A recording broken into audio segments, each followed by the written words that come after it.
You are now live on Channel 8 and YouTube. Great, thank you. Good evening. I'm John Caplis. I'm the chairman of the advisory committee. And this is our advisory committee meeting, February 24th of 2022. Now at 6:30. The Temple Advisory Committee regular business meeting being broadcast live on TCTV Channel 8 and TC YouTube channel. Responses will be made to comments in the TCTV YouTube channel as time permits. The agenda and meeting materials are for business meetings are posted on the www.mytowngovernment.org. No later than 48 hours prior to the scheduled meeting, in accordance with the Commonwealth of Massachusetts open meeting law. The chairperson reserves the right to add items to, remove items from, or change the order of the agenda items. However, the agenda posted in advance to give the committee the public time to review the agenda items and to ensure the meeting runs within the allotted time frame. So at this time, can I everybody rise? Hey, Paul, do you have a flag by chance? Handy? I do. Oh, I do not. You don't, okay. I moved it. Well, we're gonna stand to the Pledge of Allegiance. I will get a flag next time. I'm not at my home of record, so I will make sure that that is corrected at the next meeting, okay? So please rise to the Pledge of Allegiance.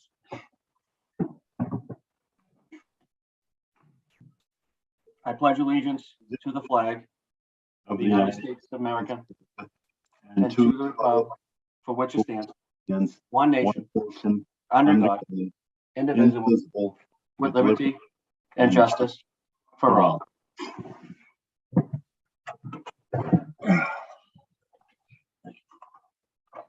All right, I'm going to call the meeting to order. Here I am. It's again 6:30, and we're going to look at some meeting minutes for December 22nd of 2021. Did everybody get a chance to review those? Yes. Does anybody have any questions with the meeting minutes? I went through them. I didn't see any typos or anything. I looked.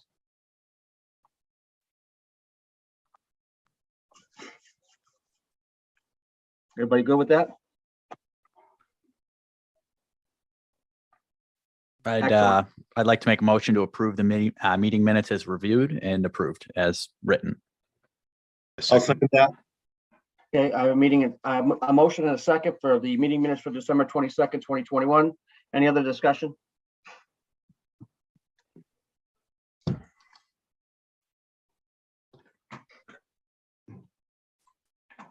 I see none. How do you vote, Mr. Francis? I vote to accept, yes. Mr. Foyt? Yes. Mr. Garny? Yes. And I vote yes as well.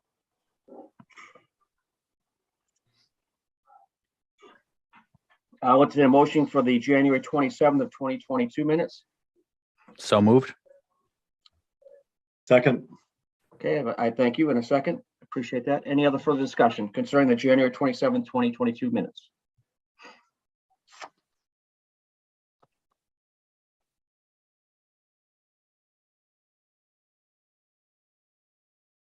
I see none. I'm actually looking also to see if there's any comments from the public. I don't see any. Okay, how do you vote, Mr. Francis? Yes. Mr. Garny? Yes. Mr. Foyt? Yes. And I vote yes as well. Great, moving on to public comments. Any public comments out there? Okay, when you can't see any public comments from the community, can you? There are no public comments in the YouTube chat at this time. Excellent. Okay, moving on to correspondence. Obviously, the January 2022 BVA, which I thought would be ready by now, has not been sent up, so it's not been delivered, so we don't have that. So we're going to actually move over that, and hopefully at our next meeting, we should have that January 2022 BVA. So moving on to old business. The meeting schedules. We talked about the regular meetings on the fourth Thursday of the month at 6:30. Obviously, this will be our last Zoom meeting. We are going back to in-person meetings effective after today. So I believe next month, which will be the last Thursday. I haven't got a chance to put the calendar together. But I will get that done, hopefully by the end of this weekend.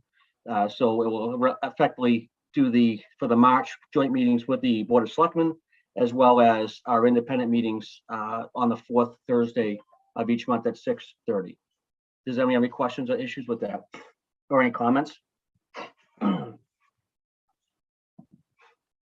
have a little cold, so I apologize. That's not COVID. It's not. I'm just saying.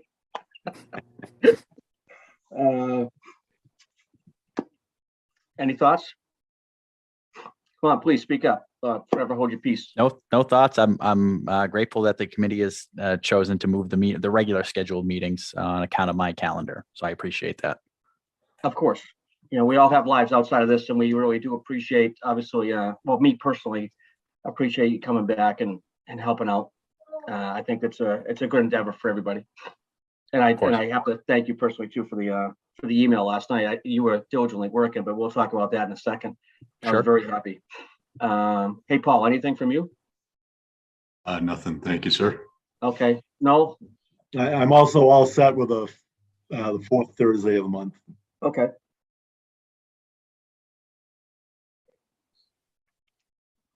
And as far as the joint meetings with the select board, everybody seems to be okay with that. That's actually on the calendar already. So our next meeting is March.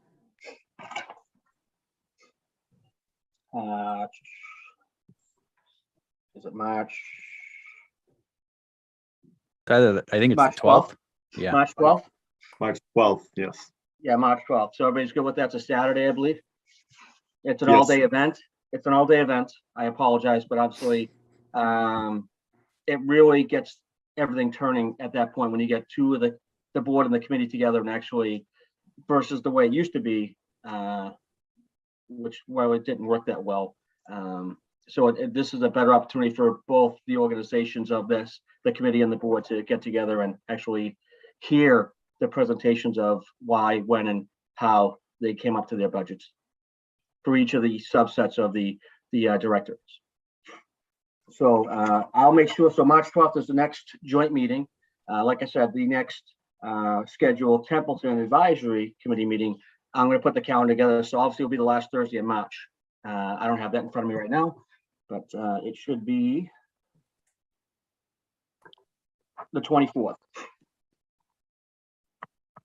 I'm sorry. I said the 4th. Yes, because it's 5 weeks. It'll be the 24th of March. But again, I will have the calendar out for us, so we can also see, because obviously with town meeting coming up, there's certain things that we need to abide by the statute, as far as posting, as far as things listed into the newspaper, and obviously how I operate is I always backwards plan from that date, and I backwards plan from there. So all that stuff will be public information, so they know when things are going to be published and when things have to go to the Gardner News, et cetera, et cetera. So I should hopefully have that draft by this weekend, and I will sit down with Mr. Graves probably in the next week or so I can just make sure everything's all tallied up. So hopefully by the 12th of March specifically, all that should be done, and the calendar for the rest of the remaining of the year will be done, unless anybody has any issues or problems with that.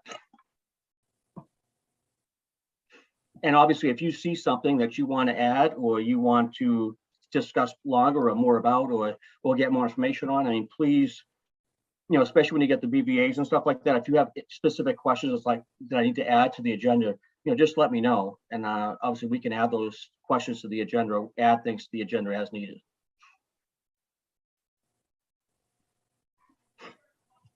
Okay. So nothing, no questions. Okay, great. There is one item, Mr. Caplis, I'd like to bring to your attention. I think in the schedule with the joint meetings, there was also an additional meeting shortly after the meeting on March 12th. Yep. You might want to account for that if you have not done so already.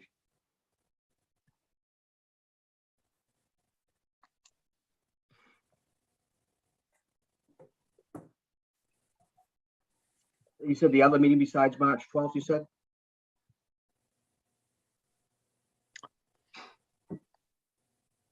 School budget's March 16th. Is that what you're talking about? I believe so. It seemed like there was a second meeting right in that time frame of March 12th.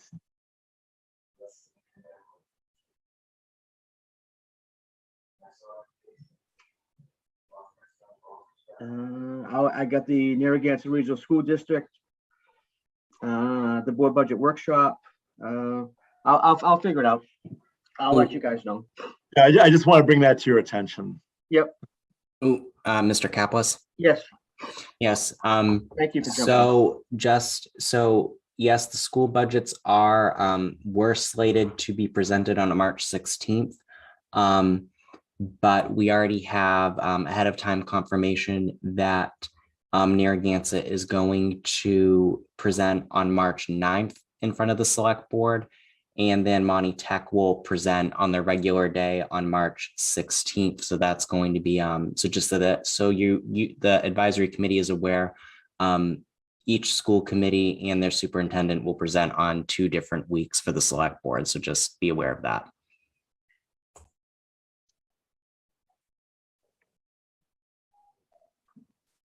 Was that something that the Board of Selectmen wanted a joint meeting with? I don't know if they wanted a joint meeting with advisory. I can check on that.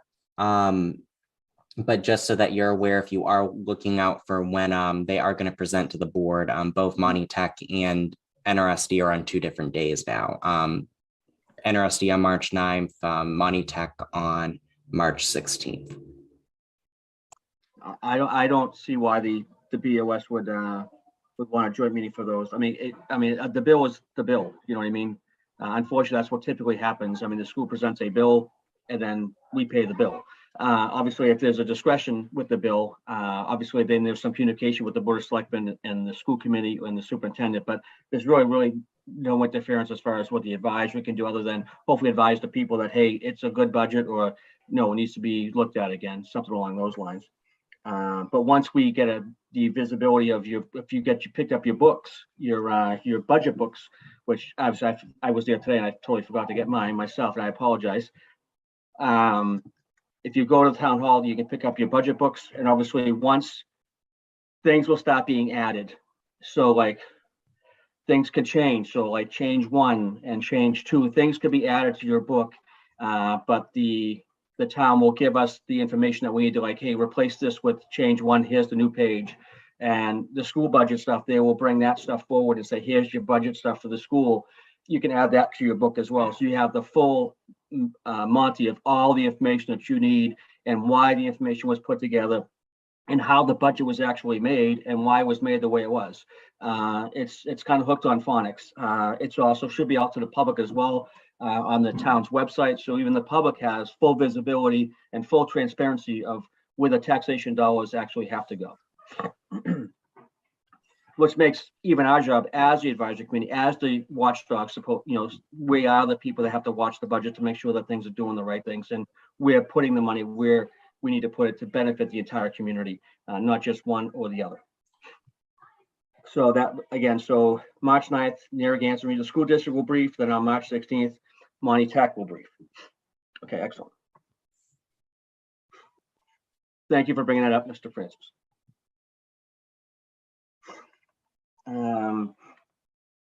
Recommendations on the policy of the General Stabilization Fund. Did you, obviously, we all got a chance to look at that, correct? Yes. Okay.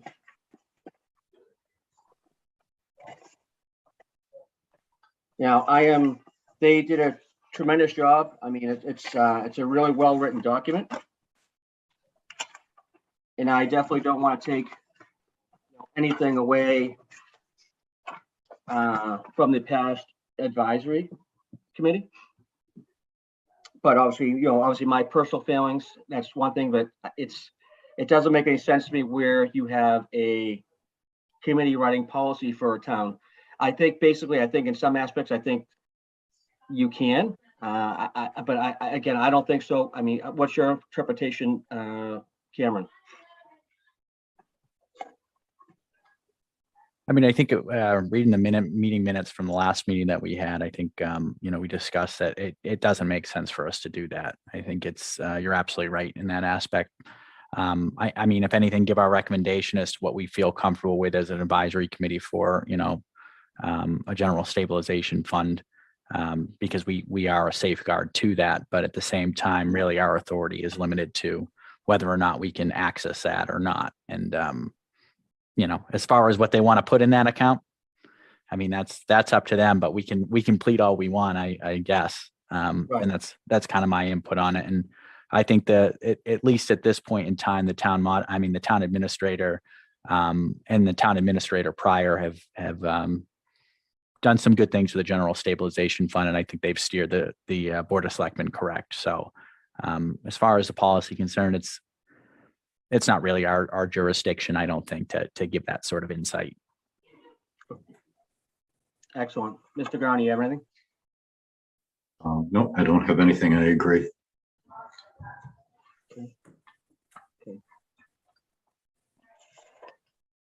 I do have a couple of thoughts in general on stabilization funds. Yes. I am in agreement with Cameron as a general rule. Personally, though, I have a very strong belief that you cannot have enough money in a stabilization fund. Good point.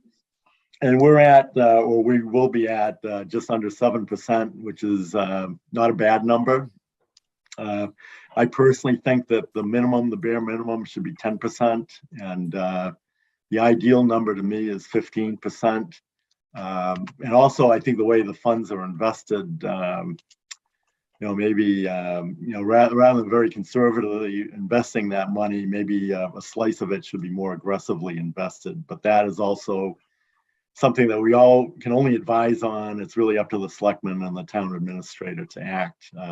But if we were to give advice, that would be my advice. Okay. Well, I know they've enhanced some of the policy on the stabilization as far as the percentages and stuff like that. I think the next town meeting, I think they're gonna be adjusting those. But I mean, everybody saw the nice slide that was presented, that was given out yesterday, correct? This is the Yeah. slide here. Yes. So you can see we're down here at 2016. And you can see where we are today.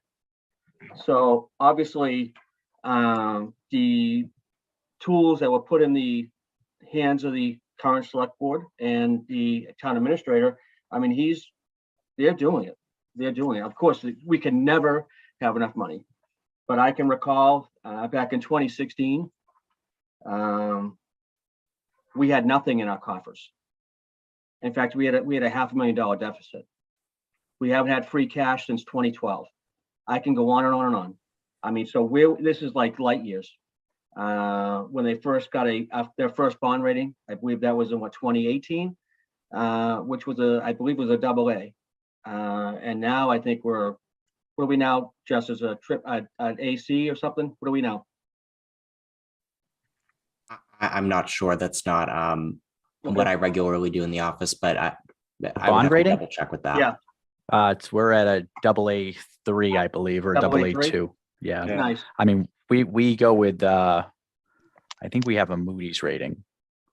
Yeah, we do So- have a Moody's rating. Yeah. So yeah, and it's a AA3. Nice. Okay. I mean, and with that percentage rate, I'm sure it's low too as well. So I mean, where we are today, but again, I think you're right. I mean, advising the select board, but again,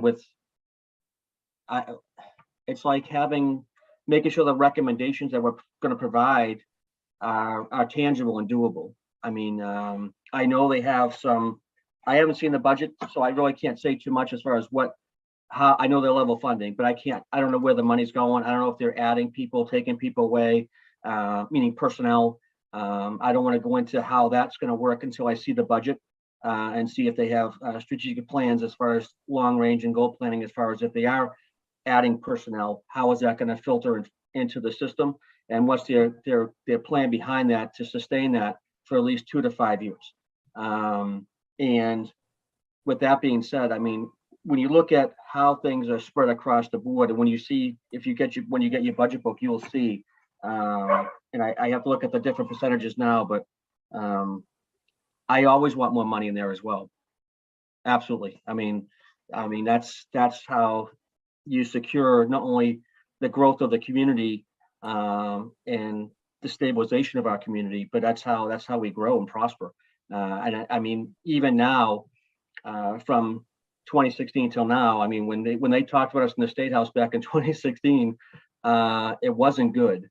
The way they talk about Templeton today, it's like, you know, they start to use it as a paraphrase, like, you know, why don't you do stuff like Templeton does? You know, Templeton's doing it right. You know, Templeton has the staff. Templeton's doing this. You know what I mean? And we have the community. We have plenty of people out there that are watching these videos, taking notes, making their, you know, doing their assessments. They're just as much looking at it as we are, and they're sending things in saying, hey, what about this? Hey, what about that? And that's what the community needs. They need people like that, because that's what keeps everybody going forward and on the straight and narrow. But I'll look into the percentages again. You said 10%, no? I feel it's certainly in the near future, a 10% target is it's certainly an attainable goal, and I think that is certainly a sign that a community is on a solid financial footing. Okay. And you're saying 10% as a amount of budgeted expenses? Yes.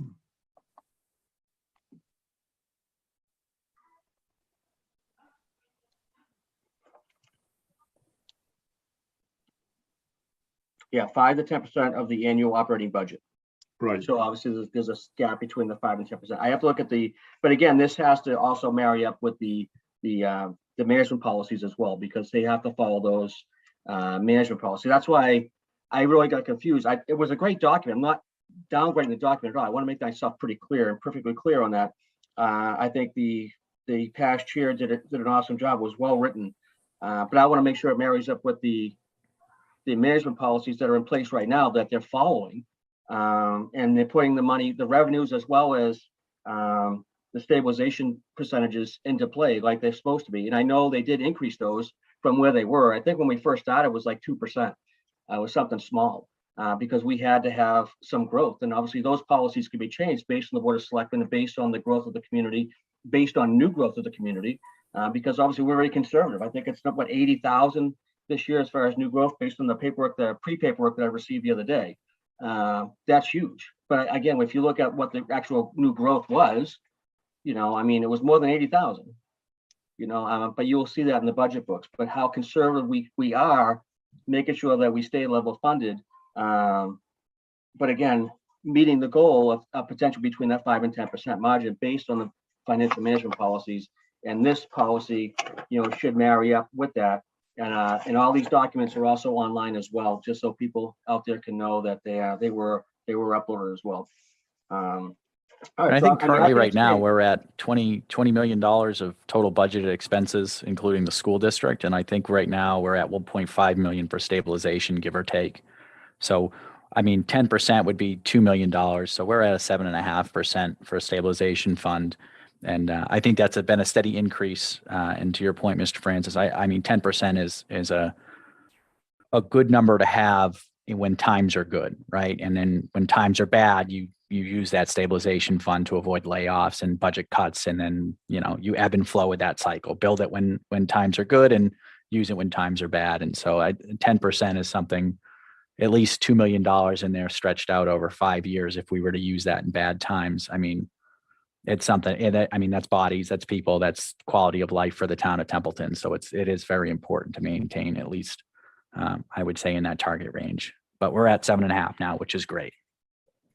Do they roll the interest back into the stabilization fund? So say you have $2 million in there, 5% interest rate, conservative, then you're getting, you know, $100,000 a year in interest. Does that roll back into the stabilization fund, or does that get used elsewhere? It gets rolled back into the general fund, I believe. The general fund. Yes. Yep. Just like I think our stabilization fund at this point isn't, I mean, I would be very surprised if they're utilizing anything to generate a return on it. I mean, I'm sure it's in an operating account rather than a money market account for accessibility. And so we're probably on those interest rates getting nominal, like extremely nominal values for that. 0.8, 0.08 or whatever. it Yeah, was. I mean, even lower than that, I would guess, Yes, because yeah. we're probably banking with a large bank to hold that sort of cash. It's not like a credit union bank where you might be getting 1% on it. We're Right, talking like 0.015 possibly. right. You know, and there are some accounts, especially like the perpetual care accounts through the cemetery department that have to be investment accounts.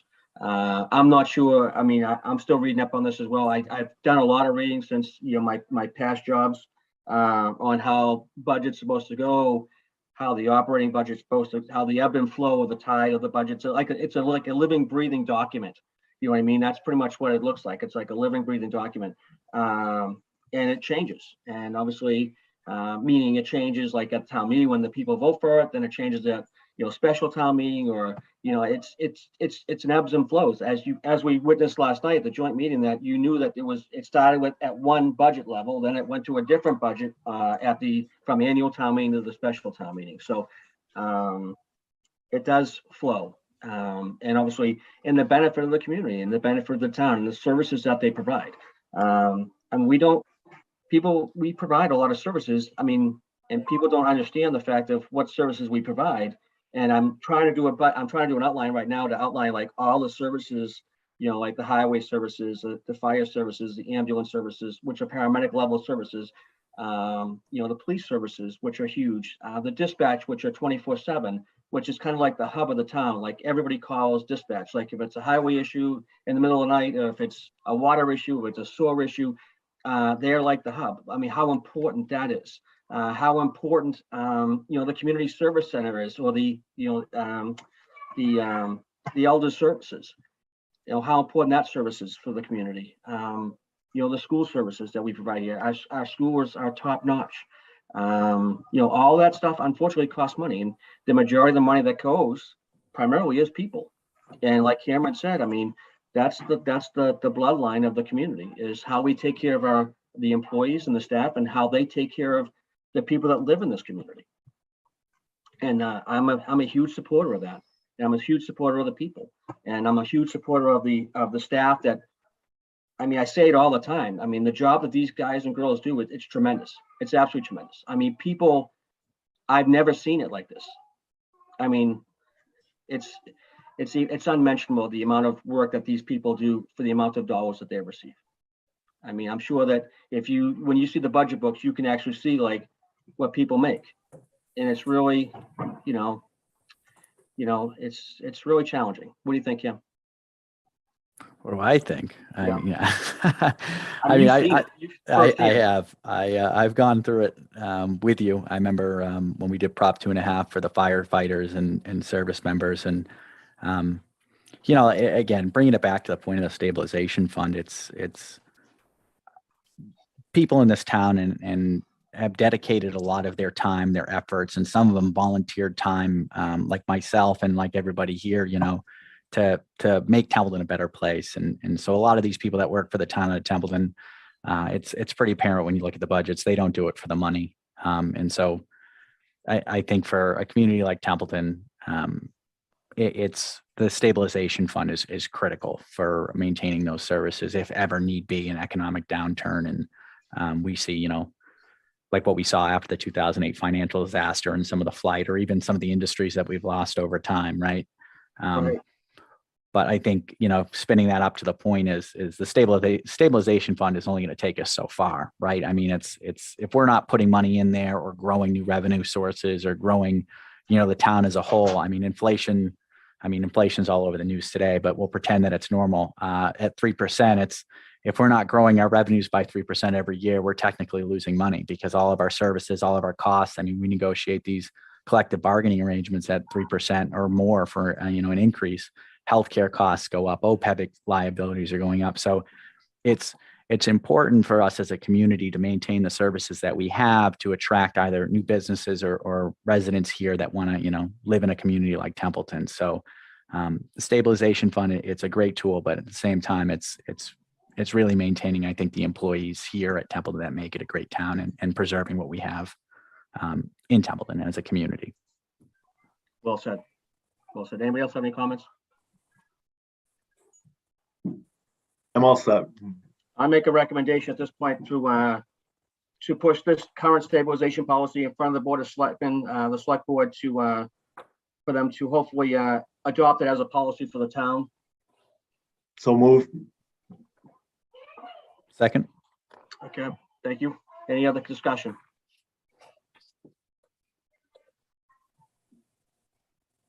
I see none. Mr. Francis, I would vote yes. Mr. Garny, Yes. Mr. Foyt, Yes. and I vote yes as well.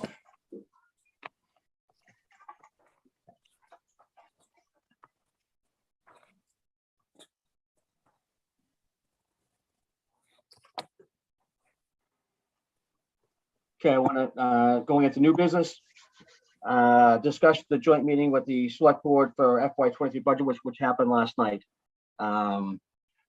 Obviously, me personally, I mean, obviously, Mr. Garny, this was your first time. Mr. Francis, same. Obviously, Cam and I have been through this a couple times. And you got a chance to do the breakdown of the printout that the town sent out as far as the paperwork from last night's meeting. I'm just going through it right now, so stand by. A couple key things I wanted to mention.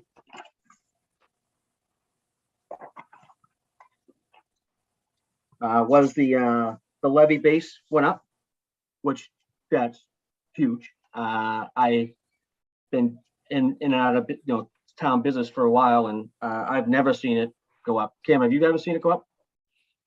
I thought we did see it go up my first year. What was that, 17? Yeah. I mean, it wasn't an astronomical increase, but Yeah. I do remember some positive news in the levies. Yeah, well, it went up pretty decent for us this time. So, I mean, that's huge. Which I mean, that's just a great testament of how the town's doing, which is great. That was one thing I actually pointed out from last night. I mean, so great job to everybody. That's unbelievable. And also the school numbers looked pretty decent too, even at the 2.5% plus or minus. If you got a chance to look at the Monty Tech and the Narragansett Regional, which again they're presenting their stuff later on. So you can definitely listen into that once that happens, and you can actually see how that presentation actually works.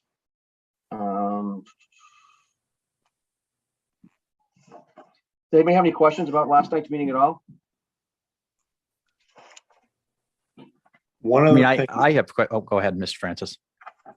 one of the things I noticed that jumped right out at me is that the emergency reserve funds for advisory were reduced from 50,000 to 40,000.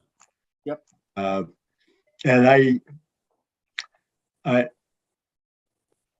don't have strong feelings one way or the other about it. I think it comes down to is what what's the monthly burn rate on that amount of money, and it looks like Adam chose a monthly burn rate of $3,500 a month as opposed to $5,000 a month, which is the reason for the reduction. Right. Plus, if you looked at the other things that were for the advisory committee, we also had other dollars for like meetings and stuff like that. So it actually all reached up to the 50,000. So it was not like he took a lot of money away. He just reduced the dollars based on the percentage of usage and the fact that we actually capitalized in other dollars for, like the MMA, we can send, I believe, 2 people there. So we have dollars for that. And then we have dollars for, other incidentals that we need, such as mailings and stuff like that. So I think if you look at the overall, I think we saw that, I think it was like our first or second meeting together. They actually try to present that from why the budget was the way it was. Right. Did you remember seeing that? I remember that. Yes. Okay. So it wasn't like you wanted to, and again, I can go back at least the last couple of years and the amount of money that was used from the advisory committee. I mean, they came one time when you and I were there and they denied it because they had $160,000 in that account, which they did. You're absolutely right. They absolutely 100% did. But when you budget, that money's already spent. Right. It's already gone. So like I pretend it's not even there, because when you budget and you budget so close and so tight, so when something comes up and you need like an additional $2,000, $3,000, $4,000, and somebody's coming to the advisory committee because they need $4,000 because they don't have enough money for road work or ditch work or whatever, that money's already gone. It's already gone. And then what happens when you say no, as far as if it's a legitimate and it has a legitimate reason based on the policy. Well, I guess my question, Mr. Caplis, is, and I think Adam made that determination, is, and I don't have a couple of years of experience with this process. Given the size of the municipal budget, is what is the unexpected expense burn rate per month? And, is it, $5,000? Is it $4,000? Is it $3,000? Right. And I'm not sure what that figure is. I have no problem with what Adam did, if it makes sense to him as to what the monthly burn rate is. And, probably $3,000 a month is a reasonable figure. Okay. The unexpected. Exactly. Okay. Exactly. Hey, Justice, can you write that question down for me? So I can advise so I can set something up with the town administrator to answer that question. Because I believe, based on a budget that's level funded, to have an unexpected burn rate of dollars, what would that burn rate be? Would it be 2,000, or 3,000, or 5,000? Yeah. It's tough to do a straight line projection like that too. Because, month to month, or quarter to quarter, season to season, your expenses differ. So it's really difficult to straight line project. I've seen it used most often when we had, I think it was 2017 or 2018, when we had that big snowstorm or continuous snowstorms, and then we had to dip into the emergency fund Okay. To pay for that gap at that time. Which again, I think we've replenished that. They do use all assets that they have. There are a couple accounts out there that you can, that they use that for dollars to, that they have internally that they use. But like snow and ice, that's always going to be an evolving depending on the weather. And we're always typically over, and then obviously something happens, like if I'll use vet services, for instance, so if their money is depleted, obviously they would have to come potentially to the emergency fund if need be. But again, these directorates do their budget process and how they do it. They're typically right on. From what I experienced in the last 4 to 5 years, they're dead on. There's not been any, unless something like really crazy that popped up. Obviously, like the bridge, Main Street Bridge, which is going to be a huge project.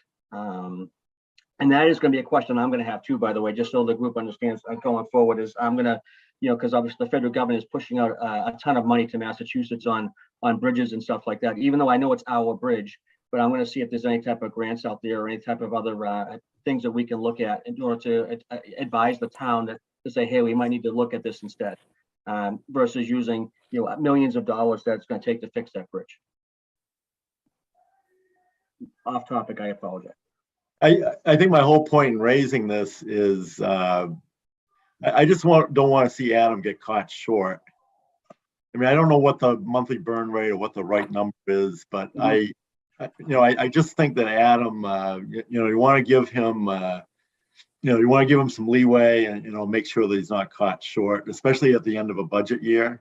Going back to what you're saying before. Oh, go ahead. No, go ahead, Cameron.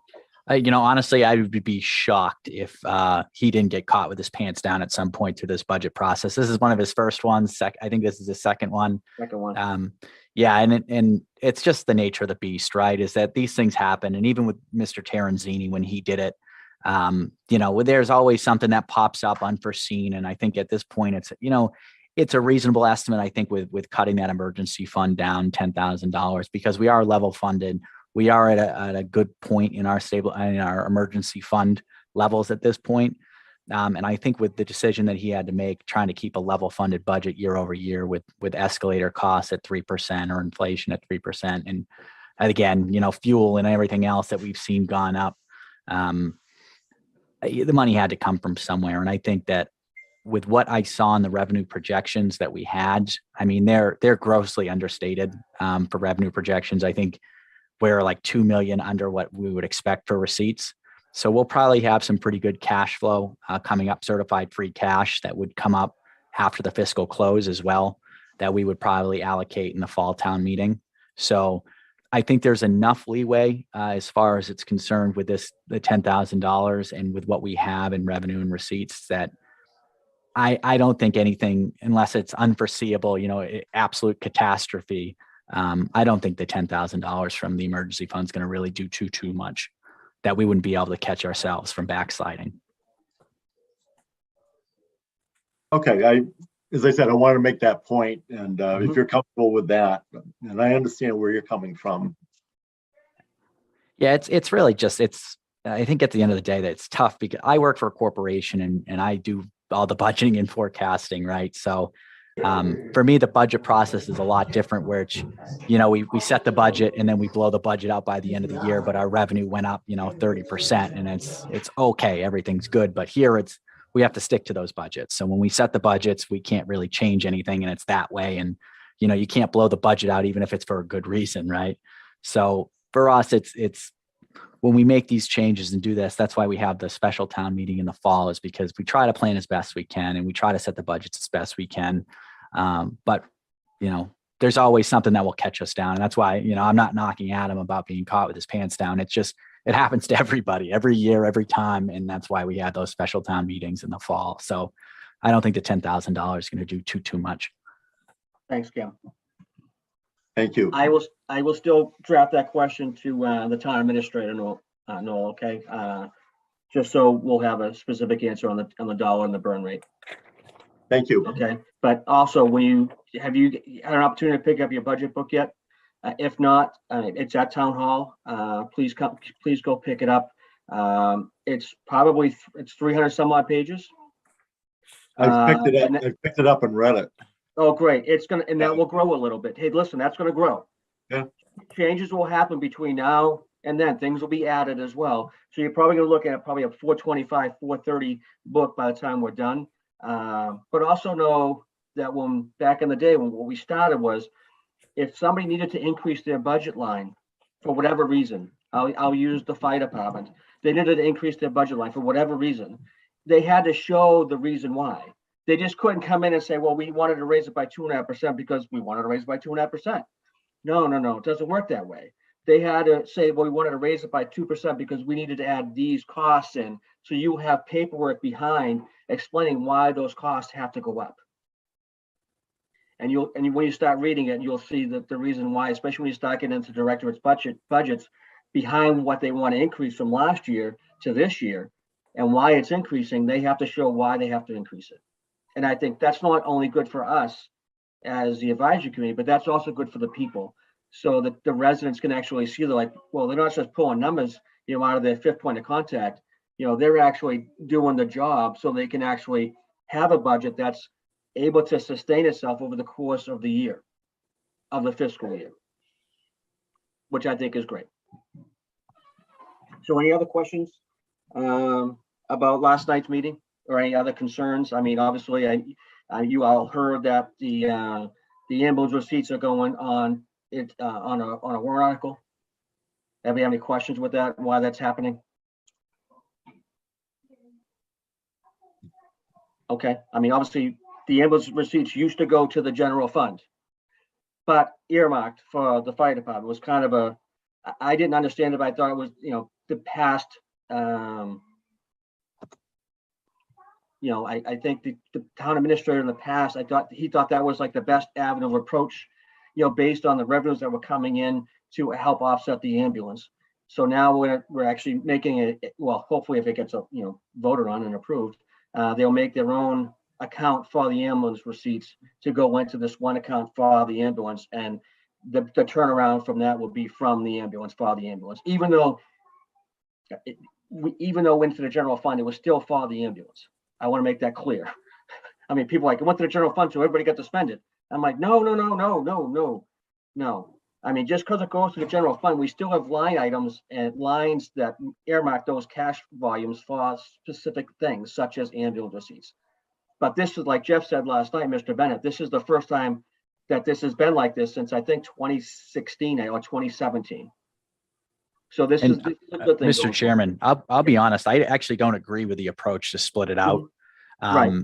Reason being is yes, there's an ebb and flow from the ambulance receipts to the general fund, and then, then there's a payment back, but realistically isolating these items, to maintain separate balances for something that's generating revenue and also taking in expenses, you're going to be left with residual balances in those accounts, right? Because it's never going to be one-to-one. And if it's not self-funding, then it just becomes a case, well, we didn't make the ambulance receipts this year. Let's cut the ambulance. Why don't we get rid of the ALS service? Why don't we, you get into these, or vice versa, you get into, well, the ambulance is generating so much revenue. Why don't we take revenue from the ambulance? By taking the ambulance receipts, you eliminate that visibility and keep it as what Mr. Terenzini's intent was, is to get away from that, which is just put it in the general fund.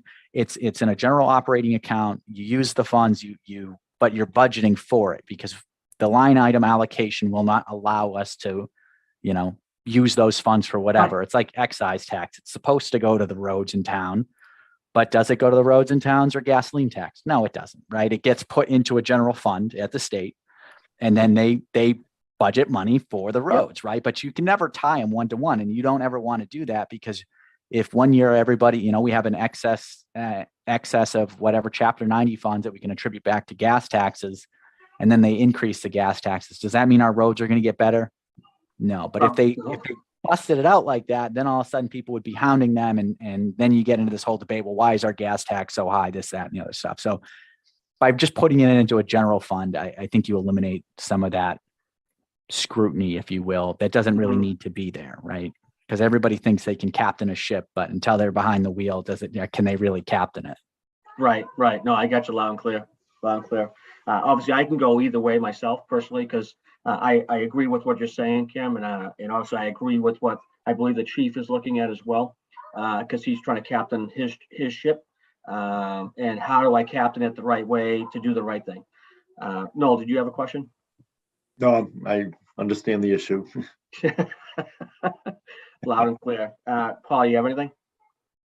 Yeah, just two things from actually this meeting that seemed to be new that I was thinking about. Of course, take this with a grain of salt. With my ignorance, this is only my third meeting, so you're doing great. The research on the federal money for infrastructure, there's so much revenue getting pumped into blue states, and I'd be really surprised if there wasn't federal money out there for infrastructure for towns that hasn't gotten funneled down. If you're saying that we haven't seen any, it's got to be out there. But my question is just to put that to the board, to get a couple volunteers that can navigate that system to figure out where the money's sitting, rather than you taking that on, like you mentioned. But I would suggest getting a couple volunteers to do that, to find the money that's available. Yeah, well, the volunteers you're looking at is right here. So it's either you or me, Cam, or no. Unfortunately, that's how it is. And I would rather do some of the legwork. I mean, if you want to do some legwork yourself, that's great. We can somehow meet in the middle, as long as we're not going to break any open meeting laws with just the two of us. That would be fine. We could put our heads together. I mean, it's not that hard to find the money. It's really not. I mean, it's out there. But then we can come up with ideas and plans in order to advise the select board on, like, hey, these are avenues of approach, which again, you know what? And we have a good community here, and we have good people that work here too. I'm sure that they're going to be doing the same diligent work that we will be to hopefully find the avenues of dollars, or the federal dollars that need to come in. And you're right. I mean, they're pumping into Boston a whole bunch of money because of the new T, because they want to go electric versus diesel. And Quincy's getting this huge flux of billions of dollars for this new facility. And they have money out there for bridges and infrastructure. And you're right. And I think we can work. Who's in charge of infrastructure for the town? Say that again. Who's in charge of infrastructure for the town? That would be the select board. And then obviously between the light and water department, the sewer department, the cable, because again, I mean, infrastructure, you have below infrastructure and above infrastructure. So the below infrastructure, such as piping and water lines and stuff like that, and sewer lines. I mean, I tell you, our sewer lines are fantastic. I mean, we have, great sewer lines. Our water lines might need some improvement, but I mean, but again, doesn't everybody? I think overall, again, we need to keep an eye on our infrastructure because that's what keeps us going. And I think you have that about- flipped. Our sewer's not so good, John, but our water's great. Oh, is that what it was? I was something Yeah, like yeah. We don't want Mr. Driscoll hearing what no, you just said there. John, no. Listen, He runs a good ship down John there. does So. one of the best. He's one of the best managers I know. He manages the light and water department. I'll tell you. I mean, and the sewer superintendent, he does a great job too. I don't want to give anybody the wrong due here. They all do what they need to do, and they do a great job, and they work well together tandemly now. Because in the past, I mean, it was not good between the departments, such as like the water department or the light department or the sewer department and the highway department. It was just like nobody wanted to work in the same sandbox because everybody was like, hey, that's my equipment. That's, that stuff is gone now. I think tangibly, I think the way things have changed and evolved, that they all are working tandemly together. The changes that we made, back when Cam and I were together, I mean, as far as what the highway department and the cemetery department and the building and grounds and, making them all under one directorate, a DPW, so to speak, was a huge thing for this community. And now they're all working in tangent together, which is great. Which is, now we're getting off topic again, but. Yeah, it was more directed towards the bridges that came up last night. Yes. Yeah, that was the Main Street Bridge in Otter River. And the other one's also in Otter River too. It's right down the street from me. And then my second thing, is there an opportunity for interest-bearing accounts for these large sums of money that could be generating revenue under like a bond, something federally backed? Is there an opportunity there for them to be generating interest? That is another great question. I don't know what the rule is. There is some legality around investment vehicles for municipalities. However, That's what I figured. Our treasurer actually, who is it? I can't remember her name. I'm so sorry if she sees this, but our treasurer is the one who manages our investment vehicles. And we do have some funds. Is it robust? Absolutely not. But investment options for a town are Minimal. Definitely something that, like Boston has investment accounts that they are using, but a lot of them are to manage their OPEB funds and their, pension plans and things like that they're going to have a fiscal liability on. But they're also dealing with hundreds of millions of dollars, where Templeton's dealing with, millions of dollars. And so the hoops to jump through that, you really need somebody who's really robust and really qualified to navigate that space, or partnering with a bank who's willing to say, yeah, we'll take your $1 million and give it the care that it needs. But they're going to be working with cities like Worcester, Boston, Springfield, because they have the hundreds of millions of dollars, and that's really what they want, is that money. So Right. I got to you. answer the long roundabout way, or the short answer to your question is, we do have some. Are they the best? Me looking at it as a layman, I know that there's more that we can do, but we're also kind of tied on as much as we can do. And her name's Kelly, by the way. Callie, yes. Kelly. She's the treasurer now? Yeah, the accountant. She's the accountant. No, the treasurer would be the one that manages that Carol. fund. Carol. Yes, thank you so much. Thanks, Sorry, Justin. Carol. Sorry, Carol. I There haven't we are. seen her in so long, I know. I just saw it today too. I'm like, craziness. Oh. Paul, Yes. to answer your questions. One of the items that hopefully we can all work together, and I certainly would be willing to put time into that. Is it appears that the grant hunting process, it appears to be divided among several people, and perhaps a long-term solution would be to have a part-time grant writer that hopefully could lead into a full-time full-time position They can get paid off the interest when we get better accounts together. Well, and something like I'm that. kidding, I'm kidding. Yeah.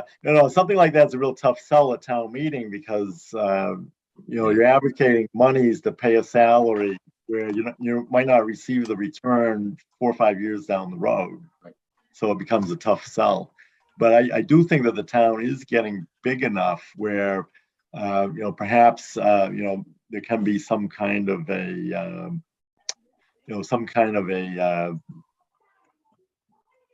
central direction for the grants process, however that may. Well, that's definitely also something that we can also generate some type of letter or memorandum to the, select board, for their input as well. Cause I think, I also like the grant writing idea. I looked at that idea, back in the day. And again, we're just coming above the water with our eyeballs. So we didn't have the money at that point, but, we were using, CPG funds, I can't think of the name of the money for the roads and stuff like that. We were getting grants and I was helping with that myself. And we did get a couple of good grants for $2 million for the roads and, for reconstruction of, subsurface, below surface, as well as surface road construction. And there was a grant writer, I can't think of his name, Pingpen, remember, what's his name? I can't think, I think it was Ping was his name. And he was a great guy and he wrote some great grants for us. But you're right. I think that's something we can potentially, if we have a consensus, I could put something together for the next meeting. Justice, I'm actually sending you the link for Joe Biden's Building a Better America. It's got the list of all the grants. I don't have everybody's email and I didn't want to send it to everybody, so I figured I'd send it to you if that's all right, Mr. Graves. He's shaking his head, so that means it's good.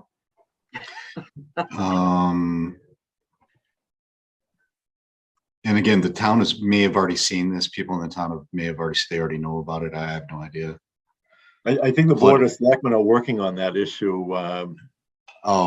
Especially Tim. I know Tim's been working on that. No, you're doing the right thing. Keep going. Yeah. This is what we do. Well, we got flood mitigation too. And I know that dam was that dam. That's right behind Noel's house. Yeah. He's gonna have waterfront property here soon. Yeah. The property value is going to go up. Yeah. You have a canoe out there. My taxes are probably so high. You know they will.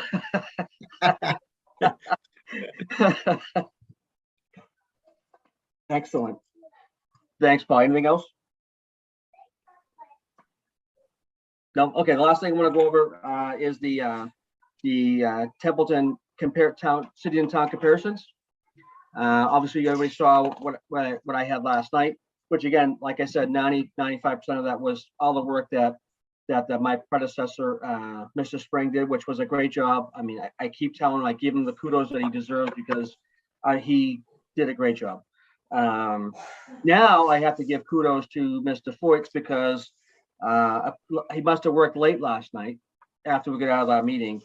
I don't know about late. It took me about 25 minutes, maybe.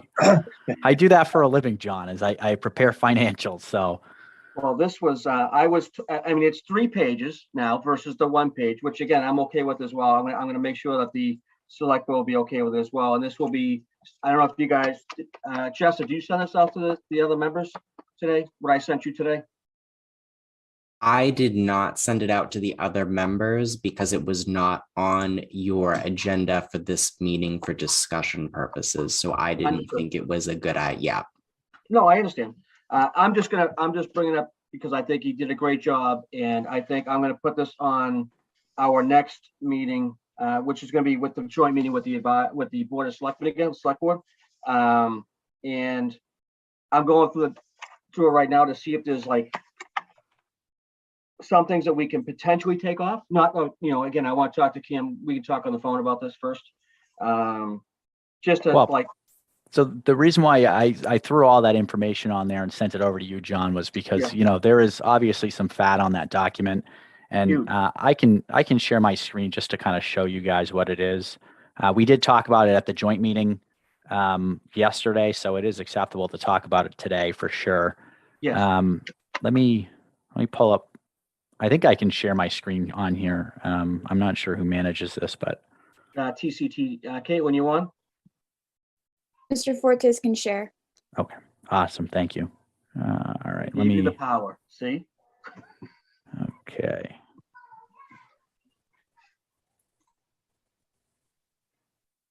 Actually, let me hide some stuff on my browser here. We don't want to see all my stuff on this browser, do we? Absolutely not.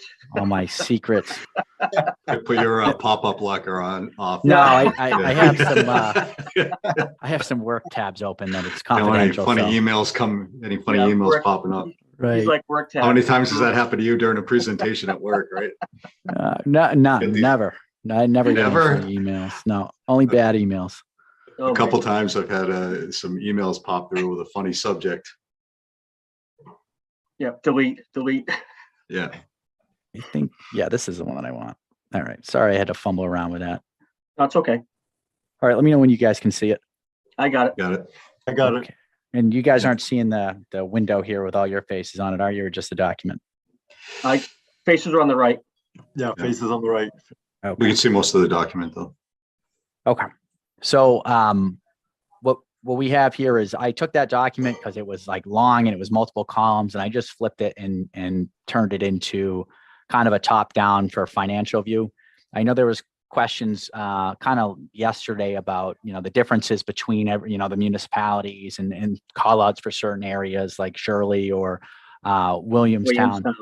Right. And so what we have here is this is kind of just all the general socioeconomic information using the actuals, kind of the income per capita and so on and so forth. But now you can do the comparison kind of left to right, which is a little bit easier to do those comparisons that way.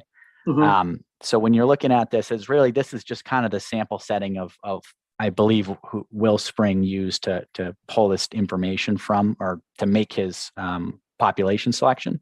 Right. So, I mean, I can pull in all 356 towns if we really wanted to go that far and let us pick and choose from there. But I think I stuck with what was there. So we can change these towns if we really want, and I can send the data over en masse so that everybody can view it. But just for document and paper purposes, it was just easier to stick to these 10. Well, So- I looked at the numbers you provide, and even though the way you set it up here, which is excellent, by the way, it's actually the towns are really right on. I mean, they're off by a little bit, but which town isn't? And Right. I mean, some are going to be bigger, lesser, or some are going to be in the middle. But if you look at all of these 10, they're a better selection potentially than what we had in the past. Right. But again, this can change in 2 or 3 years from now, and obviously towns are going to grow, and we're going to grow, and we might need to be compared to other communities based on our new size. You know what I mean? Right. But I think going forward, I think what you did here, though, Kim, was great.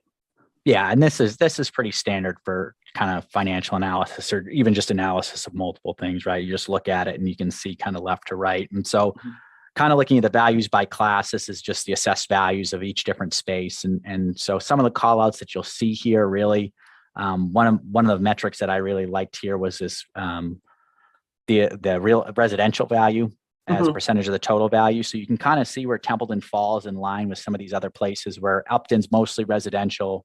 We're on the higher side of residential, but you look at Lancaster, they have much more either opens, it looks like more commercial and industrial value at that. So this is kind of like one of those metrics to see how we want to compare ourselves to these other towns and how we use our monies, especially when it comes to the budget.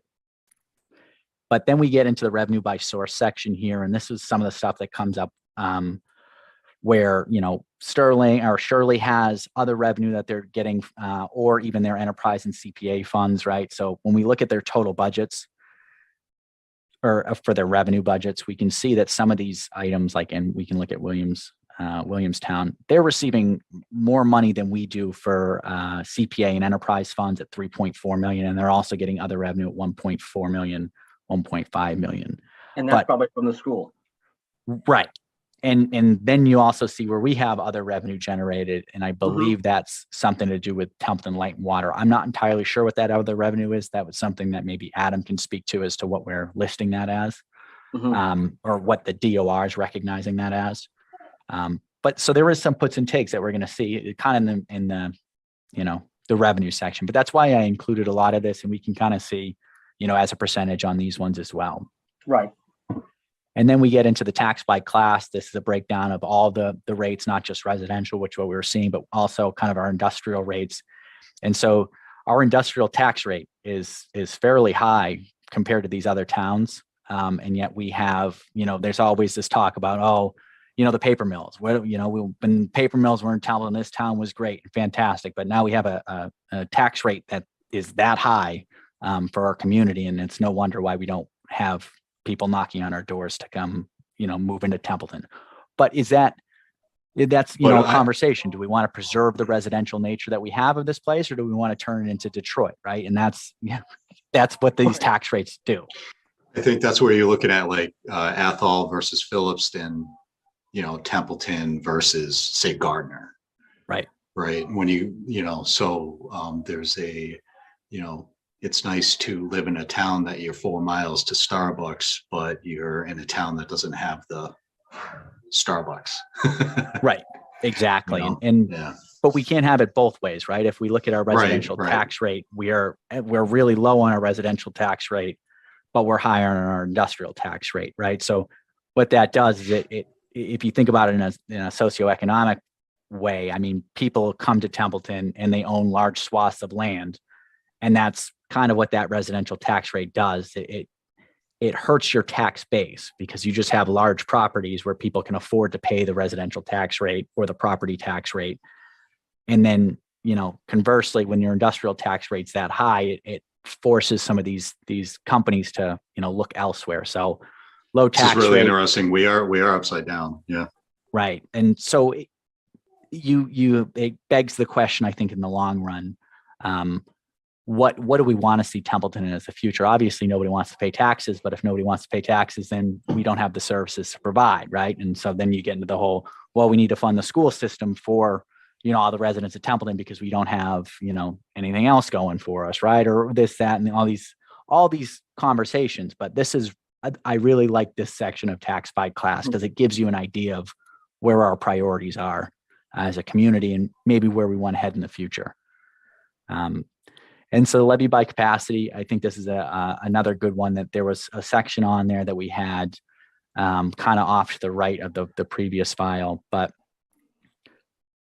this is another, I think, for the max levy limits, we're pretty much on par with a lot of the other communities our size. And then the excess levy capacity, we're not on par with these other communities. I mean, Shirley has a higher one, but I think that excess levy capacity in Williamstown is due to the nature of their income sources. Right. And then we have our override capacities, which I think, again, some of these towns, when we look at it across the board, the ones that I would say are most comparable are the ones that have the same sort of override capacity, right? What levers do they have to pull? So then outstanding receivables, this is something that was just there. I threw it in there. There's nothing really super important here other than I think this number, which is the tax liens and tax titles. We're pretty darn high compared to some of these other communities, right? The tax liens in Williamstown is 112,000 versus ours, which is at $1 million. So there's a lot of people that owe us some money, which I think bringing it back to the investment vehicles, if we can get the cash flow in, then we can put them in investment vehicles and earn, money with that. But right now we don't have the cash in hand. So we're paying for stuff without the cash. Spend by fund. This is another interesting one. I broke this down more so by percentage. I think this is a little bit more telling. It's less numbers and more of, where priorities lie for Templeton and what we're spending on items, right? So our public works is at 7.6% of the budget. And we look at Shirley at 8.2, Rutland's at 4.4, which I think Rutland has pretty nice roads. I mean, some of their back roads aren't that great, but Shirley with a budget of 4.5% compared to our 7.6%, something's in awry. And I think this is going to help us as we get into budget season, kind of look at what are other communities doing differently that makes them operate at such a high number or a low number? 7.1 for the police station. I mean, we don't have a really high crime rate. I don't think so in Templeton, but when we look at Orange, I'm not even sure what their crime rate is, but 7.1 to 5.3% of their budget, that's something Yeah, we that we could wanted to look at. Would have to can ask do the it here. officers in Orange if they're happy working there though, too. Right, exactly. And That's part of it. and I'm with, I'm But they 100% may be with them. perfectly happy. Yeah. I think for me, this is, when it comes to budgeting, I think it's more of an art than a science, right? This is the science part of it, is saying 7.1% of the total spend goes to the police department. Is that a service that the people of Templeton value? Absolutely, right? And then we got to ask ourselves the question: is the quality of life in the department good, bad? Could it be better? And then do that comparison to your point. So this is more the science aspect of it, and I think it's up to us to apply the science aspect and view it through the lens of art and what's best for Templeton. But Right.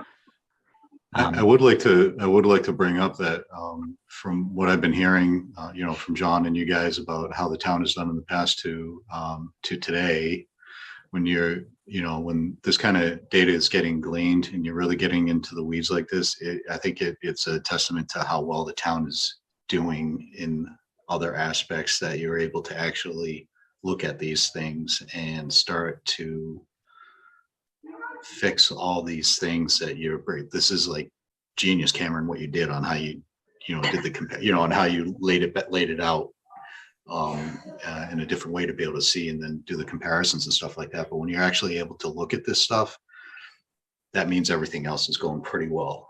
And absolutely. Yeah. I mean, I think, John, you can attest to it, where the town was in 2014. And when I joined, I mean, we got our first audited financial statements in 2017, which was, to me, just baffling, right? And so I agree with that point wholeheartedly, that this is where we are today, is that we have this data available. All your folks in town have done a ton of work. Well, we went from a management letter of like 30 some odd pages to like 3. Yep. I mean, so when an audit company comes in and does your complete audit of all your books, with your accountant, the treasurer, the collector, everybody, I would have rather had other tests done than have me sit there and listen to that audit release that we got from Tony, which it wasn't good. And I knew it wasn't going to be good. I prepared myself, but to where we are today, based on them, the work has been tremendous on all parts and all levels, and from the citizen of the community all the way up to the employees of the community, the police department, fire department, the ambulance service. It's been tremendous. And you're right, Paul. This is a testament. This shows how well it is coming, and it actually brings us even microscope it even closer to now that we can actually do the science part of it to say, okay, where do we want to be in 5 years, and how are we going to get there? So you guys, where you guys have seen all the work and you guys have seen the whole process all along, me coming in from here, I can see that you guys are like being able to look at this kind of stuff. It's amazing. Yeah. You'll get there. I had no idea what I was doing when I first joined. It takes a little bit, but you'll pick up the lingo and vernacular. Yeah, it's not bad. That and a lot of whiskey. A lot of whiskey, for sure. So I would say, out of this, when you guys look at this, definitely take a look at this. I know the school budget always comes up, and as an alumni at Gansett, I always take the time to, say although I wasn't the best student while I was there, I enjoyed my time. And I think Narragansett it's a fantastic school run by fantastic people who don't do it for the pay. They do it for the love of the career. And this is something that, where we fall into our priorities. I'm not sure what Sterling's schooling looks like or what their grades are, but I'm proud of what Templeton does for this budget amount. And then when we look at something like Orange, which they're spending 61.2% of their budget, I can confidently say that Marhar is not as good as Narragansett. I know. And so this is something where we can get into that light and, do that again, applying that science to the art. So I really encourage you guys to look at this, or if you want to look at the absolute dollars, they're right up here as well. I like And the your debt last thing service too. is, oh, go ahead.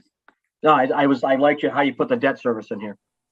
Yes. So the debt service, and so this is all, and the interesting part too, actually, on this line 107, we're actually pretty low in terms of debt servicing. Mhm. I found that very surprising. Wasn't that kind of neat? Right. I thought it'd be a much higher percent. And then, I mean, here's the FY20 stabilization fund. So this is where I was getting that $1.5 million from. Yep. And I mean, looking across here for comparable towns, I mean, Upton has this beat and Halifax has this beat, but I think that would be expected in my opinion. Williamstown is right on par with us. So, it shows that we're doing good, I think, on that front as well. And then, debt as a percentage of the budget, which is another good metric in my opinion. Yeah. I think we're doing all right. I would say. So, this is the first take of it. Me and John will connect, kind of finalize this and get everything kind of up to date.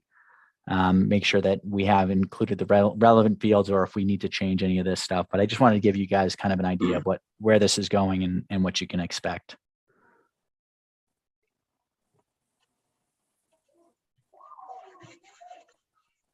Thanks, Cameron. That was good work. I appreciate it.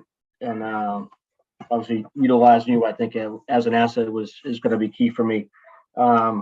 And again, I will put this on the agenda for Mr. Graves. We put this on the agenda for that 12th of March, so we can hopefully have a better product at that point. Then we can actually present it to the advisory committee. Then we can potentially vote on it. Then to give it to hopefully the select board, so they can actually hopefully adopt it. So now they have a product again for the first time that I know of, that the advisory committee was actually potentially tasked to actually look at something and provide something and feedback and advise the select board on communities. I think that's genius. I think that was fantastic. I think that was a great avenue. And now doing that, I think that moving forward, I think that's a great opportunity for us to do our due diligence and then collectively and then select and advise the select board on the comparisons of the community. Anybody else have anything else? Thank you, Cameron. My pleasure.